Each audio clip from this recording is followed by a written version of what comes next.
Hi, welcome to Zopax. I'm Donna, and I'm going to show you how to do our small box wrapping technique using this perfume box. If you look at the scale, it's pretty standard, but the way we approach a box like this is different than how we would approach like a jewel case for a CD or a DVD box. So I just want to go through some of the quick steps and walk you through maybe your first few wraps on something like this. So we've got our Zopax PX12 set up and already preheated. We have our film, of course, and because I have print on both sides of my box, I'm going to choose to do my first seal on one of these sides so that I'm not interrupting any of the text.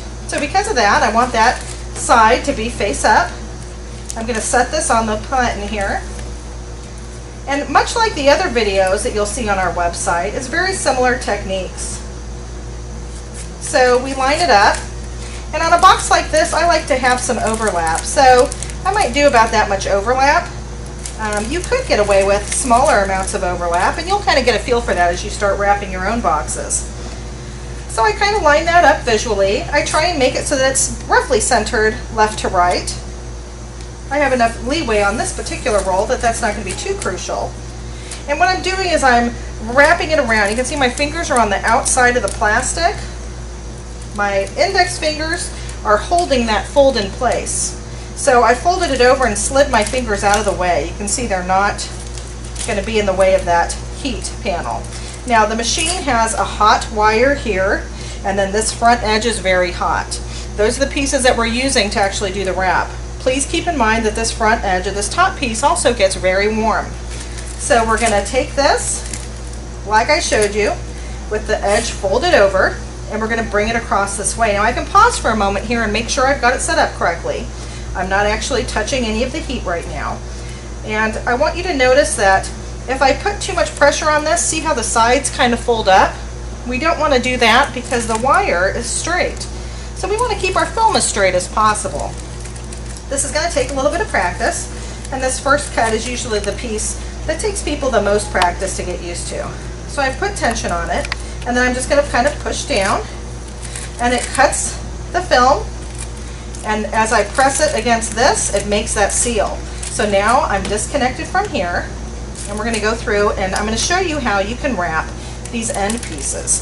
So if we look at our film, we can see we've got all these pieces overlapping. So what you want to do is we're going to push the sides in. And when I push those sides in, I get these triangular flaps here. And I want those to be very neat. So I'm going to push these in, and then I'm going to pull these flaps back so that I have a nice tight edge here. And I can just press that whole side against here to seal that. I can also tap just this edge here to keep the triangle shape.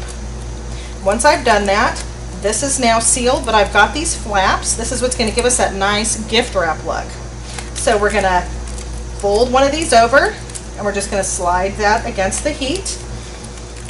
And we'll do the next one. We're going to fold that up, making our cross. And then we get the nice intersection of those two triangular folds. Nice and tight. I'm going to go ahead and do this next one.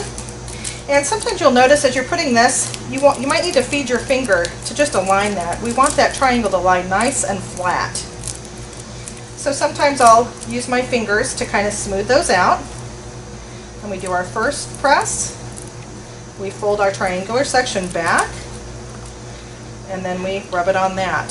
So now we have our very tight, clean, professional looking wrap.